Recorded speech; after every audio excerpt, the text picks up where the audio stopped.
الحمدللہ رب العالمین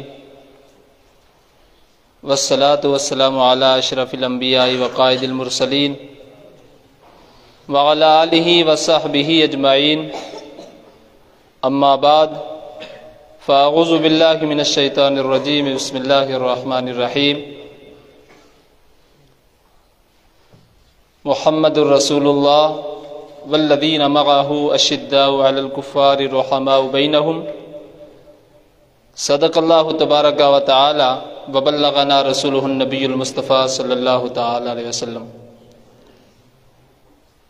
آپ نے ایمان کو جلا بخشنے کے لیے آپ نے اور ساری کائنات کے مرکز عقیدت حضور فخر آدم و بنی آدم، فخر موجودات و فخر معجزات علیہ افضل صلوات جناب محمد رسول اللہ صلی اللہ تعالی علیہ وسلم کی بارگاہ میں درود شریف پڑھ لیں اور درود حضور پڑھ لیجئے۔ صلی اللہ علیہ یا رسول اللہ وسلم علیہ یا حبیب اللہ، صلی اللہ علیہ یا رسول اللہ وسلم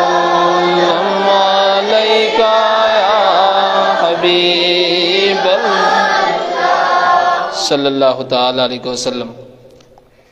آج 22 جمادی الاخرہ ہے اور آج کا دن حضرت سیدنا ابو بکر صدیق رضی اللہ تعالی عنہ کا یوم وصال کا دن ہے۔ صدیق اکبر رضی اللہ تعالی عنہ کی ذات وہ عظیم البرکات ذات ہے جن کو افضل البشر بعد الانبیاء ہونے کا شرف حاصل ہے، جو خلیفہ راشد ہیں، خلیفہ بلا فصل ہیں، حضور صلی اللہ تعالی وسلم کے یار غار بھی ہیں، یار مزار بھی ہیں، اور ان کے بڑے فضائل، بڑے مناقب ہیں، بڑے خصائص ہیں۔ آپ نے مولانا مفتی شبیر احمد مصباحی صاحب، مولانا فاروق احمد قادری صاحب اور بہت سارے طلباء کی زبانی ان کے بہت سارے فضائل سماعت کر لیے ہیں۔ چند غیر مرتب اور غیر مربوط باتیں میں بھی آپ کے سامنے رکھنے کی کوشش کروں گا۔ اور ایک بات یاد رکھیں کہ میلاد النبی صلی اللہ تعالی وسلم کے اجتماع کے بعد اگر کوئی بڑا اجتماع ہونا چاہیے وہ صدیق اکبر کا اجتماع ہونا چاہیے، اس لیے کہ صدیق اکبر رضی اللہ تعالی عنہ کا مقام انبیاء کرام کے بعد میں سب سے بڑا مقام و مرتبہ صدیق اکبر کا ہے۔ ویسے آپ اپنے گھروں میں حضرت علی کا دن منائیں، بہت ضروری ہے، منانا چاہیے۔ حضرت علی رضی اللہ تعالیٰ عنہ کا بڑا مقام و مرتبہ ہے۔ آپ 10 محرم الحرام کو ذکر شہدائے کربلا کریں، جشن منائیں، اور وہ اس دن ان کا تذکرہ کریں، ایصال ثواب کریں، جس طریقے پر بھی آپ کو میسر ہو آپ ان کا ذکر خیر کریں۔ لیکن اتنا یاد رکھیں، تاریخ میں میلاد النبی کے بعد میں کسی اجتماع کی اگر اہمیت یا حیثیت ہے وہ جشن صدیق اکبر رضی اللہ تعالیٰ عنہ ہے۔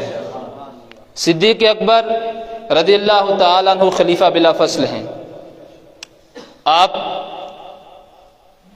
خلیفہ بلا فصل کا مطلب یہ سمجھیں کہ رسول پاک صلی اللہ تعالی وسلم کے بعد میں اس اسلامی نظام کو سنبھالنے کی جو باغ ڈور آئی ہے وہ جناب صدیق اکبر رضی اللہ تعالیٰ عنہ کے ہاتھ میں آئی ہے، اور فضائل بھی انبیاء کرام کے بعد میں جو سب سے زیادہ ہیں وہ صدیق اکبر رضی اللہ تعالیٰ عنہ کے ہیں۔ قرآن و حدیث کے بے شمار دلائل اور براہین اس پر موجود ہیں جو صدیق اکبر رضی اللہ تعالیٰ عنہ کی گواہی پر شاہد عدل ہیں۔ صدیق اکبر کے فضائل پر گواہی دے رہے ہیں۔ ہم صدیق اکبر رضی اللہ تعالیٰ عنہ کو خلیفہ بلا فصل کسی دلیل کے بغیر نہیں مانتے ہیں، بلکہ دلائل کا انبار ہمارے پاس موجود ہے۔ میں 2-3 واقعات احادیث کریمہ سے آپ کے سامنے رکھوں گا، جن سے یہ بات روزے روشن کی طرح عیاں ہو جائے گی کہ رسول اللہ صلی اللہ تعالی وسلم کے بعد میں، انبیاء کرام کے بعد میں جو سب سے بڑا مقام اور مرتبہ ہے وہ صدیق اکبر رضی اللہ تعالیٰ عنہ کا ہے۔ ایک واقعہ جو بخاری اور مسلم دونوں میں موجود ہے، بخاری اور مسلم کی متفق علیہ حدیث ہے، حضرت سہل بن سعد ساعدی رضی اللہ تعالیٰ عنہ سے مروی ہے۔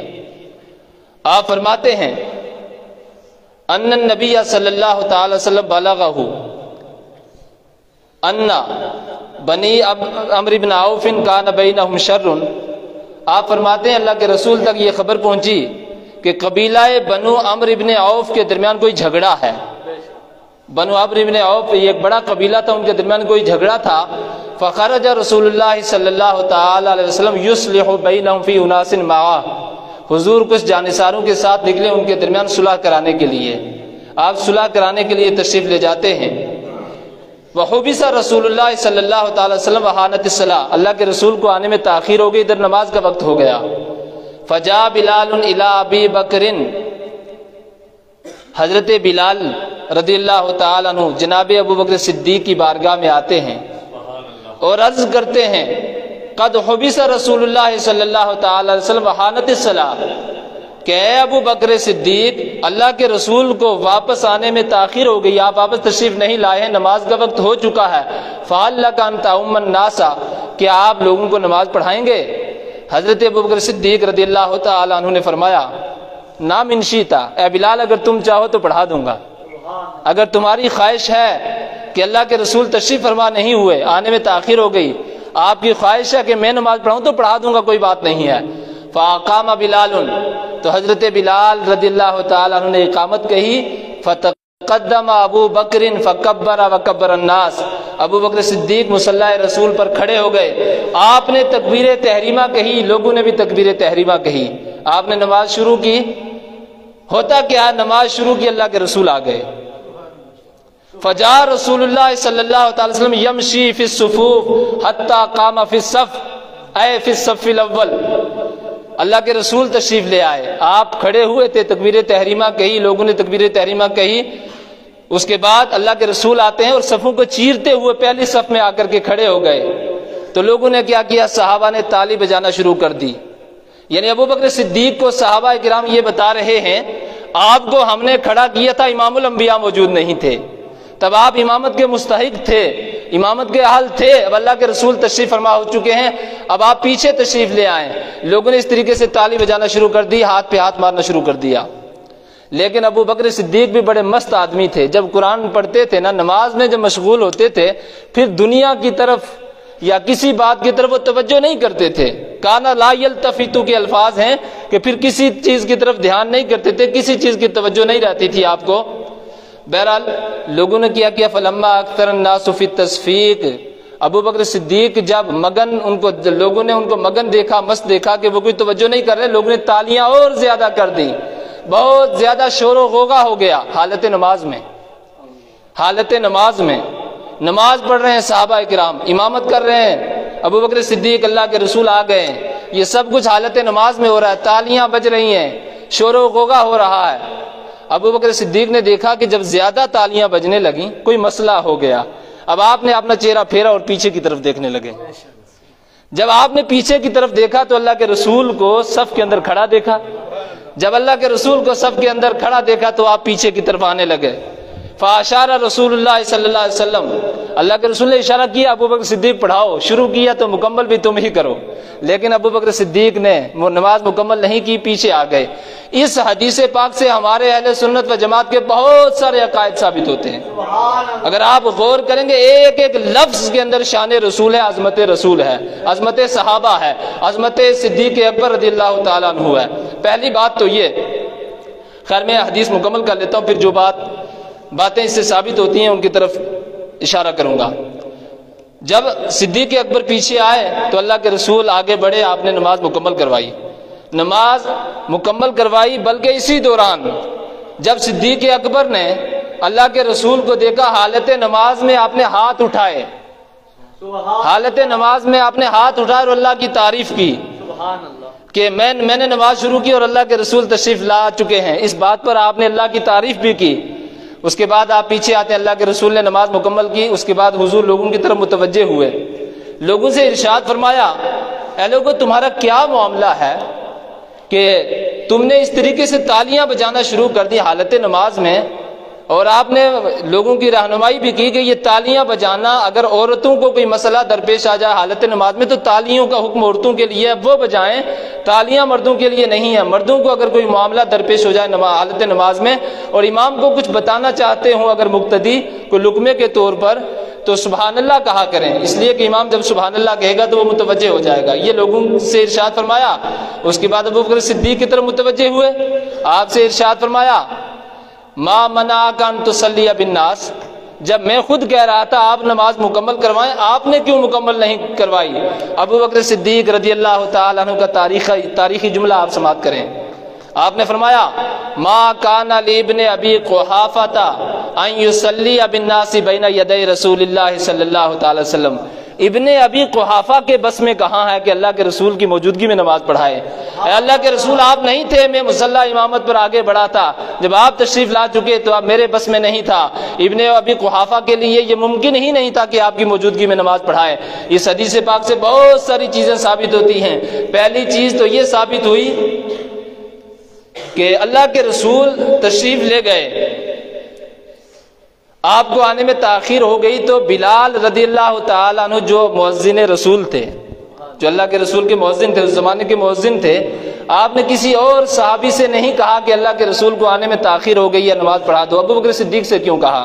اس لیے کہ وہ جانتے تھے اللہ کے رسول کے بعد اس منصب کا کوئی اہل ہے تو وہ جناب صدیق اکبر رضی اللہ تعالیٰ عنہ ہے، ان کے علاوہ ان کی نظر انتخاب کسی پر نہیں پڑی۔ اور دوسری بات یہ، آج لوگ طرح طرح کی باتیں کرتے ہیں اور کتابوں میں لکھا ہے کہ حالت نماز میں اگر نماز میں اللہ کے رسول کا خیال آ جائے تو نماز ہوتی ہی نہیں ہے، وہ تمہاری نماز ہوگی۔ یہاں صحابہ کو خیال ہی نہیں آیا، اللہ کے رسول کے تشریف آوری کی خبر دینے کے لیے تالیاں بجانا شروع کر دی مسجد کے اندر، اور نماز پھر بھی مکمل ہو رہی ہے۔ تالیاں بجانا شروع کر دی حالت نماز میں صحابہ اکرام نے، مسلمانوں نے۔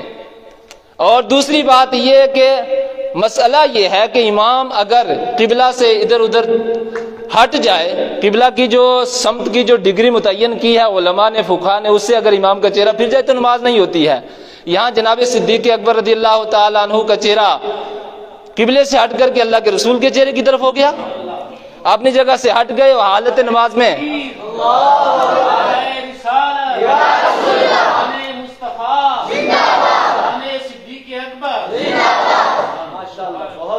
چہرہ ہٹا ہی نہیں بلکہ اپنی جگہ بھی تبدیل کر دی اور پیچھے صف میں آ گئے، حالت نماز میں اللہ کی تعریف بھی کر رہے ہیں۔ مجھے بتائیے کیا سارے صحابہ جتنے صدیق اکبر کی اقتداء میں نماز پڑھ رہے تھے سب کے دلوں میں اللہ کے رسول کا خیال آیا تھا یا نہیں؟ خیال کیا آیا؟ اللہ کے رسول کی آمد کا جشن منایا گیا حالت نماز میں۔ نماز اللہ کی پڑھی جا رہی ہے اور اللہ کے رسول کی آمد کا جشن ہو رہا ہے حالت نماز میں، تالیوں کے ذریعے خبر دی جا رہی، امام اپنی جگہ سے ہٹ رہا ہے اور امام کا چہرہ قبلے سے ہٹ گیا، اس کے باوجود کسی محدث نے نہیں لکھا کہ یہ نماز نہیں ہوئی۔ ابن حجر عسقلانی نے حدیث کو پڑھا، کہا نماز مکمل ہو گئی۔ امام سیوطی نے پڑھا حدیث کو، کہا نماز مکمل ہو گئی۔ امام قسطلانی نے پڑھا، کہا نماز مکمل ہو گئی۔ بدر الدین عینی نے پڑھا، کہا نماز مکمل ہو گئی۔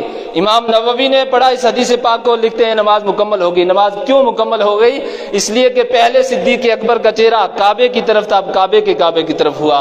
حاجیو آؤ شہنشاہ کا روزہ دیکھو، کعبہ تو دیکھ چکے، کعبے کا کعبہ دیکھو۔ پہلے تو کعبے کی طرف چہرہ تھا، اب کعبے کی طرف ہے۔ اور دوسری بات یہ ہے کہ اللہ کے رسول کا خیال آیا، سارے مسلمانوں کو آیا، سارے صحابہ کو آیا، اس سے یہ بات روزے روشن کی طرح آیا ہو گئی کہ حالت نماز میں اگر اللہ کے رسول کا خیال آ جائے تو نماز مکمل ہو جاتی ہے۔ نماز مکمل کیا بلکہ ایک مکمل ترین ہو جاتی ہے۔ نماز جو ہے ادھوری نہیں رہتی ہے، نماز ضائع اور برباد نہیں ہوتی ہے۔ اور نماز میں خیال ہمیں کیوں نہیں آئے گا؟ میں اپنی بات بتاؤں، آپ نماز کے اندر تشہد تو سب پڑھتے ہیں نا، تشہد کے اندر کیا پڑھتے ہیں؟ السلام علیکہ ایھا النبی ورحمۃ اللہ وبرکاتہ۔ اپنی اگر بات کریں اس کا مطلب یہ ہے اے نبی آپ پر سلام ہو اور اللہ کی رحمت ہو اور اللہ کی برکتیں ہوں۔ یہاں طلبہ بھی ہیں، میں ایک علمی نکتہ سمجھانا چاہتا ہوں کہ عربی زبان ہو یا کوئی بھی زبان ہو، ہر زبان کے اندر ضمیر کی 3 قسمیں ہوتی ہیں۔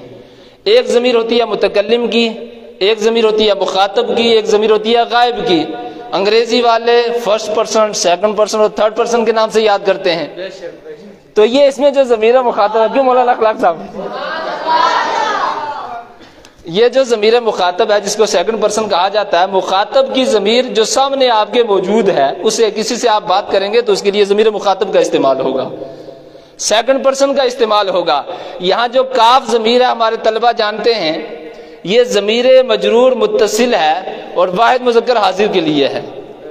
علیہ کا اعلی حرف جار ہے، ضمیر مجرور متصل ہے اور واحد مذکر حاضر کے لیے ہے۔ تو واحد مذکر حاضر جو آپ کے سامنے موجود ہو، کسی سے آپ خطاب کریں تو وہاں کاف کا استعمال کریں گے۔ تو یہاں ہم نماز میں، تحیات میں، تشہد میں کہتے ہیں السلام علیکہ، اے نبی آپ پر سلام۔ اب ظاہر سی بات ہے خطاب کر رہے ہیں، اب خطاب کس سے کیا جاتا ہے؟ جو سامنے موجود ہو۔ اس کا مطلب یہ ہم اپنے نبی کو حاضر و ناظر مانتے ہیں۔ مجھے بتاؤ جو نبی کو حاضر و ناظر نہ مانے وہ تشہد سے السلام علیکہ کو نکال دیں، اس لیے کہ السلام علیکہ سے حاضر و ناظر کا معنی ثابت ہوتا ہے۔ تشہد سے یہ نکالنا ہوگا اگر حاضر و ناظر نہیں مانے گے نبی کو۔ بہرحال اس پر اور بھی بہت سارے علمی نکات بیان کیے جا سکتے تھے، انشاءاللہ پھر کبھی بیان کروں گا۔ اتنا تو ثابت ہو گیا کہ صحابہ کرام کے دلوں میں بھی نبی کا خیال آیا حالت نماز میں، اور عام مسلمانوں کے دلوں میں بھی آتا ہے۔ نماز ضائع نہیں ہوتی ہے، نماز برباد نہیں ہوتی ہے، بلکہ نماز کامل و مکمل ہوتی ہے۔ اسی طریقے سے اب اللہ کے رسول کی حیات کا آخری واقعہ، اللہ کے رسول صلی اللہ تعالی وسلم جب بیمار ہوئے، آپ مرض الوصال میں تھے، بیمار چل رہے تھے، تو آپ کی بیماری کے عالم میں 13 یا 17 نمازیں جناب صدیق اکبر رضی اللہ تعالیٰ عنہ نے مسلمانوں کو پڑھائی ہیں۔ اور اللہ کے رسول جب بہت زیادہ کمزور ہوئے، لوگ آ کر کے کہتے تھے آپ سے کہ یا رسول اللہ آپ تشریف لے چلیں، نماز پڑھائیں۔ حضور یہی فرمایا کرتے تھے مروا ابا بکر فلیصلی بالناس۔ اسی طرح کا ایک واقعہ ہے کہ ایک مرتبہ مسلمان مسجد کے اندر اللہ کے رسول کا انتظار کر رہے ہیں کہ رسول اللہ تشریف لائیں، امام الانبیاء تشریف لائیں اور آ کر کے ہمیں نماز پڑھائیں۔ اللہ کے رسول کو آنے میں تاخیر ہو گئی۔ تاخیر کس وجہ سے ہوئی؟ اللہ کے رسول بیمار چل رہے تھے، نقاہت کے عالم میں تھے، کمزوری کے عالم میں تھے۔ کافی دیر جب لوگوں نے انتظار کیا، کوئی صاحب گئے، جا کر عرض کرتے ہیں یا رسول اللہ مسلمان انتظار کر رہے ہیں، آپ تشریف لے چلیں، چل کر کے نماز پڑھائیں۔ حضور نے فرمایا مروا ابا بکر فلیصلی بالناس، ابو بکر صدیق کو حکم دو وہ لوگوں کو نماز پڑھائیں۔ جب اللہ کے رسول نے یہ ارشاد فرمایا تو جناب سیدتنا عائشہ صدیقہ عفیفہ رضی اللہ تعالی عنہا نے ایک اعتراض کیا۔ آپ نے عرض کیا یا رسول اللہ ان ابی اسیف القلب لا یستطیع ان یقوم مقامک او کما قالت۔ حضرت عائشہ صدیقہ رضی اللہ تعالی عنہا عرض کرتی ہیں یا رسول اللہ میرے والد دل کے نرم ہیں، میرے والد رقیق القلب ہیں، نرم دل کے بہت نرم ہیں، آپ کے بعد جب آپ دنیا سے تشریف لے جا چکے ہوں گے، حیات ظاہری آپ حیات ظاہری کے ساتھ دنیا میں جلوہ فگن نہیں ہوں گے، آپ بظاہر ہماری نگاہوں کے سامنے نہیں ہوں گے، تو ابو بکر صدیق میرے والد گرامی آپ کے مصلی امامت پر کھڑے ہونے کی استطاعت نہیں رکھیں گے۔ کس وجہ سے؟ دل کے نرم آدمی ہیں، بہت نرم دل ہیں۔ اور ابو بکر صدیق کی نرمی کے اگر واقعات میں سناؤں تو بہت وقت اس کے لیے بھی چاہیے۔ بہرحال نرم دل ہیں، اور بطور خاص نماز کا تو میں نے بتایا ہی، بتاؤں گا انشاءاللہ۔ نماز کا تو میں نے بتایا ہی کہ حالت نماز میں ابو بکر صدیق کے بارے میں یہ ہے کہ وہ کہیں متوجہ نہیں ہوتے تھے، ایسا نماز میں ایسے مست ہوتے تھے کہ پھر کسی چیز کا خیال نہیں رہتا تھا۔ تو عائشہ صدیقہ رضی اللہ تعالی عنہا نے عرض کیا میرے والد گرامی آپ کے بعد آپ کے مصلی امامت پر کھڑے نہیں ہو پائیں گے، جب قرآن پڑھنے لگیں گے وہ رونے لگیں گے، وہ تو رونے لگیں گے، وہ نماز نہیں پڑھا پائیں گے مسلمانوں کو، ان کے بس کی نہیں ہے، وہ نہیں کھڑے ہو پائیں گے آپ کے مصلی پر۔ آپ حضرت عمر کے لیے کہہ دیجئے، کسی اور کے لیے کہہ دیجئے۔ اللہ کے رسول نے فرمایا مروا ابا بکر فلیصلی بالناس، ابو بکر صدیق سے کہو لوگوں کو نماز پڑھائیں، اور بڑے جلال والے انداز میں کہا، دوسری بار کہا تو تھوڑا جلال تھا انداز کے اندر، جو حدیث کے الفاظ ہمیں بتاتے ہیں۔ حضرت عائشہ نے پھر کہا ان ابی اسیف القلب، میرے والد دل کے نرم ہیں یا رسول اللہ، آپ کے بعد آپ کے مصلی امامت پر کھڑے نہیں ہو پائیں گے، کسی اور کے لیے کہہ دیجئے۔ حضور نے پھر فرمایا مروا ابا بکر فلیصلی بالناس، ابو بکر صدیق سے کہو لوگوں کو نماز پڑھائیں۔ حضرت عائشہ نے تیسری بار پھر کہا یا رسول اللہ میرے والد کے لیے نہ کہیے، کسی اور کے لیے کہہ دیجئے، وہ دل کے نرم آدمی ہیں، قرآن پڑھتے پڑھتے رونے لگیں گے، آپ کے بعد آپ کے مصلی امامت پر کھڑے نہیں ہو سکیں گے۔ اب اللہ کے رسول نے چوتھی بار فرمایا مرو ابا بکر فلیصلی بالناس، ابو بکر صدیق سے کہو لوگوں کو نماز پڑھائیں۔ اور حضرت عائشہ صدیقہ رضی اللہ تعالیٰ عنہ کو ڈانٹا، بہت زیادہ ڈانٹا، اور فرمایا انکن انتن صواحب یوسف او کما قال، کہ عائشہ تم وہی یوسف علیہ السلام کے زمانے کی عورتیں ہو۔ مطلب کیا؟ یوسف علیہ السلام کے زمانے کی عورتیں بھی تھیں، ان کے واقعات تذکرے جیسے سورہ یوسف کے اندر بہت ساری تفصیلات کے موجود ہیں، تو تشبیہ دینے کا مطلب یہ ہے کہ یعنی مردوں کی سنتے نہیں ہو، تمہیں کیا پتا ہے، تم کیا جانتی ہو ابو بکر صدیق کا کیا مقام و مرتبہ ہے۔ اور فرمایا حضور نے فرمایا تم یوسف علیہ السلام کے زمانے کی عورتیں ہو۔ اس کے بعد فرمایا سنو، اللہ اور اللہ کے رسول اور مسلمان ابو بکر صدیق کے علاوہ کسی سے راضی نہیں ہے۔ اللہ کے رسول اور مسلمان ابو بکر صدیق کے علاوہ کسی اور سے راضی نہیں ہے، یعنی اللہ بھی یہ چاہتا ہے رسول اللہ کے بعد ان کے مصلی امامت پر صدیق اکبر کھڑے ہوں، اور میری بھی خواہش یہ ہے کہ میرے بعد میرے مصلی امامت پر میرا صدیق کھڑا ہو، اور عام مسلمانوں کا بھی یہی چاہنا ہے رسول اللہ کے وصال فرمانے کے بعد میں اس مصلی اور اس منصب کو صدیق اکبر سنبھالیں۔ بہرحال جب اللہ کے رسول کا حکم تھا تو صدیق اکبر رضی اللہ تعالیٰ عنہ نے نماز پڑھائی۔ اس واقعے سے بہت ساری باتیں جہاں پر ثابت ہوئیں، وہیں سے یہ بات بھی ثابت ہوئی کہ اللہ کے رسول نے خود ان کو اپنے مصلی پہ کھڑا کیا۔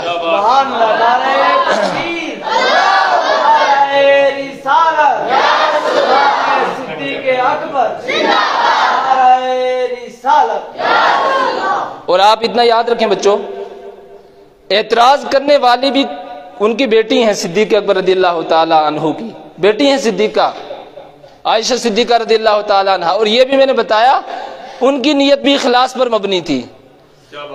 حضرت عائشہ نے جو اعتراض کیا وہ ان کی دلیل بھی بڑی معقول تھی، وہ کہتی یہ تھی کہ آپ کے بعد آپ کے مصلی امامت پر اس لیے نہیں کھڑے ہو پائیں گے کہ دل کے نرم ہیں، رونے لگیں گے، نماز مکمل ہی نہیں کرا پائیں گے۔ بہرحال ان کا اعتراض اخلاص پر مبنی تھا، نیت ان کی بھی ٹھیک تھی، لیکن اللہ کے رسول کی نگاہیں بڑی وسیع تھیں۔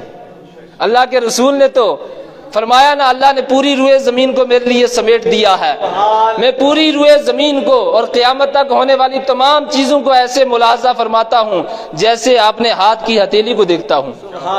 کانما انظر الی کفی ھذہ، کہ جیسے میں اپنے ہاتھ کی ہتھیلی دیکھ رہا ہوں، تو اللہ کے رسول کی نگاہیں جو دیکھتی تھی عائشہ کی نگاہیں تو وہ نہیں دیکھ سکتی نا، اتنا فرق تو ہے نا۔ عائشہ صدیقہ رضی اللہ تعالیٰ عنہ صحابیہ ہیں اور نبی کریم صلی اللہ علیہ وسلم کی زوجہ محترمہ، یہ سارے فضائل مناقب ہیں، لیکن نبی کی نگاہ جہاں تک دیکھتی ہے وہاں تک امتی کی نگاہ تو نہیں دیکھ سکتی ہے۔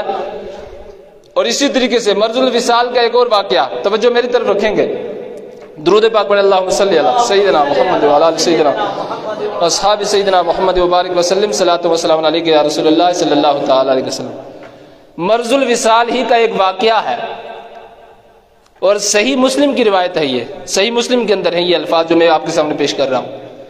اللہ کے رسول صلی اللہ تعالی وسلم نے حضرت عائشہ صدیقہ عفیفہ رضی اللہ تعالی عنہا کو حکم دیا، ادعی ابا بکر اباکی و اخاکی، اے عائشہ آپ نے والد ابو بکر کو بھی بلاؤ اور اپنے بھائی عبد الرحمن کو بھی بلاؤ۔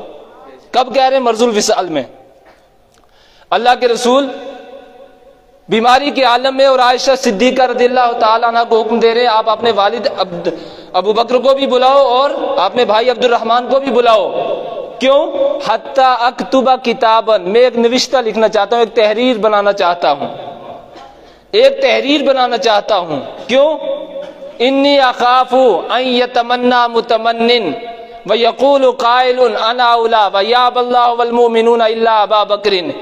اللہ کے رسول نے فرمایا میں ایک تحریر لکھنا چاہتا ہوں، ایک نوشتہ بنانا چاہتا ہوں، کیونکہ مجھے خوف ہے کوئی تمنا کرنے والا تمنا کرے گا، آرزو کرنے والا آرزو کرے گا، وہ کوئی کہنے والا کوئی کہہ سکتا ہے کہ اس خلافت کا اہل میں ہوں، اور سنو اللہ اور اللہ کے رسول اور مسلمان ابو بکر کے علاوہ کسی کو نہیں چاہتے ہیں۔ یہ الفاظ من و عن صحیح مسلم کے اندر موجود ہیں بڑی صراحت اور وضاحت کے ساتھ۔ یہاں سے بھی حضرت صدیق اکبر رضی اللہ تعالیٰ عنہ کے خلیفہ بلا فصل ہونے کا ثبوت فراہم ہوتا ہے۔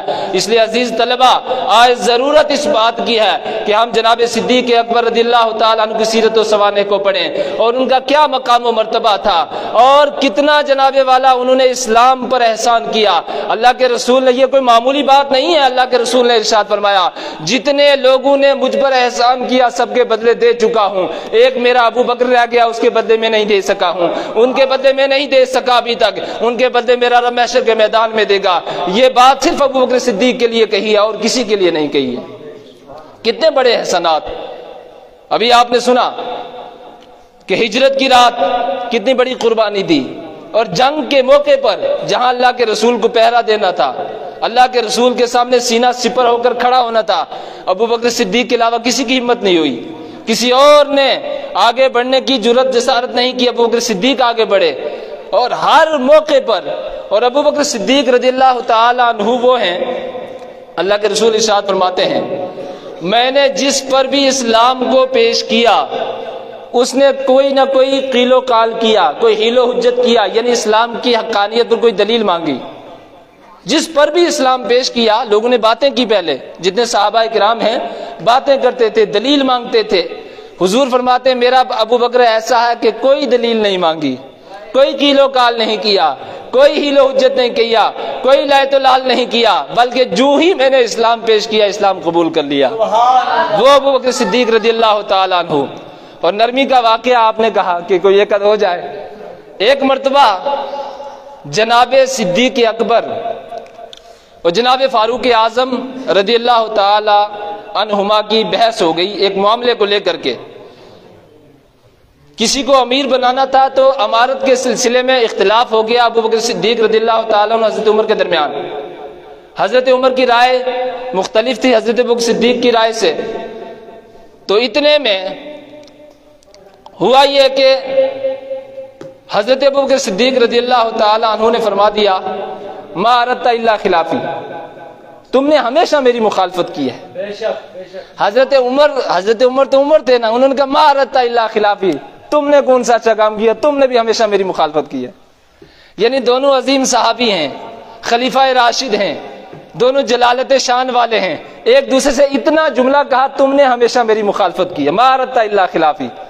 دونوں نے کہا، کہنے کے بعد میں چلے گئے اپنے اپنے گھروں میں۔ اس کے بعد نرمی کی بات آئی جہاں تک، حضرت ابو بکر صدیق ایسے رقیق القلب تھے، فوراً پگھل گئے گھر جا کر کے، کہا کہ ٹھیک ہے عمر کی رائے میری رائے سے مختلف تھی لیکن یہ میرے آقا کا مانگا ہوا ہے، میرے آقا نے مانگ کر کے لیا ہے۔ حضور نے دعا کی تھی نا، یا اللہ عمر ابن خطاب یا عمر ابن ہشام یعنی ابو جہل میں سے دونوں میں سے کسی ایک کو اسلام کی توفیق دے اور اس کے ذریعے اسلام کو تقویت دے۔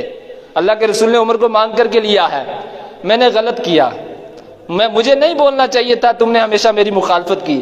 آپ نرم پڑے اور فوراً حضرت عمر کے پاس جاتے ہیں، جا کر کے ان کا دروازہ کھٹکھٹایا، کہا کون؟ کہا ابو بکر۔ ہاں کیسے آنا ہوا؟ کہا مجھے معاف کر دو، مجھ سے غلطی ہوئی ہے۔ لیکن حضرت عمر کا جلال ابھی تک ختم نہیں ہوا، کہا نہیں معاف کروں گا، جاؤ۔ اتنا جلال تھا ان کا۔ بہرحال چلے گئے ابو بکر صدیق رضی اللہ تعالیٰ عنہ۔ اس کے بعد کیا ہوتا ہے کہ صدیق اکبر سیدھے جاتے ہیں اللہ کے رسول کی بارگاہ میں۔ اب اللہ کے رسول کی بارگاہ میں جا کر کے کہتے ہیں یا رسول اللہ عمر مجھ سے ناراض ہو گیا ہے، آپ راضی کروا دیں، ذرا آپ ہماری صلح کروا دیں، ایسا ایسا معاملہ ہوا ہے، میں نے یہ بول دیا، وہ راضی نہیں ہو رہے۔ اب جتنی دیر میں ابو بکر صدیق حضور کی بارگاہ میں پہنچے، ادھر حضرت عمر کے دل میں بھی احساس جاگ گیا، وہ ضمیر اب جاگ گیا، اب یہ بھی نرم پڑ گئے۔ چونکہ انسان کتنا سخت ہو، وقتی طور پہ سخت ہو سکتا ہے، جذباتی ہو سکتا ہے، لیکن آخر یہ دل ہے، پتھر تو نہیں ہے۔ وہ الگ بات ہے کچھ لوگوں کے یہاں پتھر بھی ہوتا ہے رکھا ہوا، لیکن عموماً ایسا ہوتا ہے کہ دل تو دل ہی ہوتا ہے۔ نرم پڑ کے حضرت عمر بھی۔ اب آپ نے سوچا کہ نہیں، دیکھو ابو بکر صدیق رضی اللہ تعالیٰ عنہ کی کتنی بڑی شان ہے، اللہ کے رسول کے کتنے قریبی ہیں، کتنا مقام و مرتبہ ہم صحابہ میں، غلطی جو بھی تھی ہم دونوں سے ہوئی، لیکن ان کو احساس ہوا وہ میرے پاس ہے اور میں نے معاف نہیں کیا۔ جانا تو مجھے چاہیے تھا پہلے ان کے پاس، میں نے معاف نہیں کیا۔ اب حضرت عمر نکلتے وہاں سے ابوبکر صدیق کے گھر پہنچے، لیکن صدیق اکبر گھر پہ ملا ہی نہیں، سیدھا مسجد نبوی میں پہنچے جہاں ابوبکر صدیق رضی اللہ تعالیٰ عنہ پہلے سے موجود ہیں۔ وہاں پہنچے تو اللہ کے رسول کی بارگاہ میں حضرت عمر کہہ رہے ہیں کہ صدیق اکبر سے معاف کروا دیجئے، صدیق کہہ رہے عمر سے معاف کروا دیجئے۔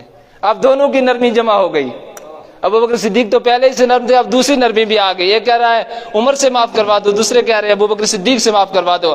اللہ کے رسول نے دونوں کی صلح کروائی اور ایک خطبہ دیا، یعنی دونوں کو سمجھایا، اس میں حضرت عمر کے فضائل بھی بیان کیے اور بطور خاص حضرت عمر کو ڈانٹا بھی وہاں کافی۔ حضرت عمر کو حضرت صدیق اکبر رضی اللہ تعالیٰ عنہ کے جو فضائل تھے وہ ان کے سامنے رکھے۔ بہرحال صحابہ کرام کی تاریخ اور سیرت میں یہ سب بھی ملتا ہے، اتنی نرمی، یہ اونچ نیچ، چونکہ انسان دنیا کے اندر رہتا ہے، ایک دوسرے کے ساتھ روابط ہیں، معاملات ہیں، تو یہاں ان روابط اور معاملات میں کبھی اونچ نیچ ہو جاتی ہے، کہتے ہیں برتن سے برتن ٹکرا جاتا ہے، تو یہ اس طرح کے معاملات صحابہ کرام میں بھی ہوئے، لیکن اس کے بعد احساس دیکھو، معافی کا جذبہ دیکھو کہ کس طریقے سے وہ معافی مانگتے تھے، کس طریقے سے دوسرے کی قدر کرتے تھے۔ آج ضرورت اس بات کی ہے کہ ہم ان واقعات کو پڑھیں اور ان کو اپنانے کی کوشش کریں۔ اور عزیز طلبہ، جو بات میں آپ کو سمجھانا چاہ رہا تھا وہ یہ کہ اسلام کے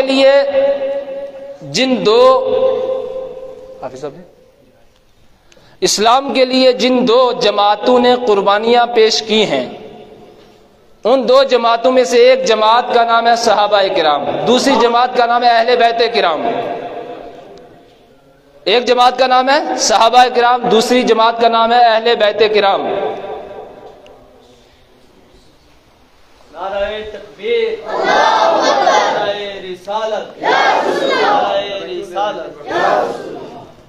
بیٹھ جائیں آپ لوگ۔ اللہم صلی علی سیدنا محمد وعلی آل سیدنا محمد واصحاب سیدنا محمد وبارک وسلم، صلاۃ و سلام علیک یا رسول اللہ صلی اللہ تعالی علیہ وسلم۔ اسلام کے لیے جن دو جماعتوں نے قربانیاں پیش کی ہیں، ان میں سے ایک جماعت کا کیا نام ہے؟ صحابہ کرام، اور دوسری جماعت کا نام اہل بیت کرام، یعنی حضور کے صحابہ بھی اور حضور کے اہل بیت بھی۔ اور ہمیں حضور کے صحابہ کی عزت بھی کرنی ہے، حضور کے اہل بیت کی عزت بھی کرنی ہے۔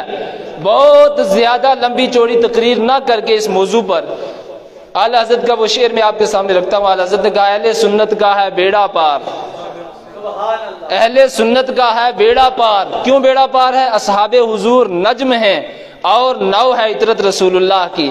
اس حدیث پاک کا مطلب یہ ہے کہ اہل سنت کا بیڑا پار ہونے کے لیے دو چیزیں ہیں۔ دو چیزیں کیا ہیں؟ اللہ کے رسول کے اہل بیت کشتی ہے اور نبی کے صحابہ ستارے ہیں۔ اصل میں ہوتا یہ ہے، کشتی بان جب سمندر کے اندر کشتی چلاتے ہیں تو وہ سخت تاریک رات کے اندر کشتی نہیں چلا سکتے، آسمان پر ستارے ہوں گے جبھی وہ کشتی چلا پائیں گے، اس لیے کہ آسمان کے ستاروں سے وہ نشان منزل متعین کرتے ہیں، نشان راہ متعین کرتے ہیں۔ جیسے آج آپ دیکھتے ہیں گاڑی چلانے والے ڈرائیور جب یہاں سے جموں جاتے ہیں تو میپ لگاتے ہیں، آگے کا نقشہ دیکھتے ہیں، آگے راستہ کدھر جا رہا ہے، یہ ہائی وے کدھر جا رہا ہے، آگے کون سا راستہ کدھر جا رہا ہے، کون سا روڈ کہاں نکلتا ہے، یہ ساری تفصیلات آج کے میپ یا نقشے کے اندر موجود ہوتی ہیں۔ کشتی چلانے والے جب کشتی چلاتے ہیں تو وہ آسمان کے ستاروں کو دیکھ کر کے اپنی منزل اور اپنی سمت متعین کرتے ہیں۔ اگر صرف کشتی ہو اور آسمان پہ ستارے نہ ہوں، بتاؤ کشتی چلے گی؟ نہیں چلے گی۔ اور ایک آدمی کشتی پہ سوار ہی نہ ہو، ایسے ہی آسمان کے ستاروں کو دیکھ کر کے کہیں جانا چاہے جا سکے گا؟ نہیں۔ اس کا مطلب یہ ہے کہ سمندر کو پار کرنا ہے تو کشتی کی بھی ضرورت ہے، سمندر کے تلاطم سے اور موجوں سے بچنا ہے تو کشتی کی بھی ضرورت ہے اور ستاروں کی بھی ضرورت ہے۔ جو صرف کشتی پر اعتماد کرے، ستاروں سے اعراض کرے، وہ بھی منزل تک نہیں پہنچ سکتا، اور جو ستاروں سے الگ ہو جائے اور یا کشتی سے الگ ہو جائے اور ستاروں کو لے لے وہ بھی منزل تک نہیں پہنچ سکتا۔ اسی طریقے سے آپ یہ سمجھیں کہ نبی کے صحابہ اور نبی کے اہل بیت کرام دونوں کو ہمیں دونوں سے وابستہ ہونا ہے، دونوں کے دامنوں کو پکڑنا ہے، تب ہم منزل تک پہنچ سکتے ہیں۔ اعلیٰ حضرت نے دو حدیثوں کو سامنے رکھ کر کے یہ شعر کہہ دیا۔ اللہ کے رسول نے فرمایا تھا صحابی کا نجوم، میرے سارے صحابہ ستاروں کی طرح ہیں، بِأَيِّهِمْ اقْتَدَيْتُمْ اهْتَدَيْتُمْ، ان میں سے جس کی پیروی کرو گے ہدایت پا جاؤ گے۔ اور دوسری حدیث پاک جو نبی کے اہل بیت کے بارے میں ہے، حضور نے فرمایا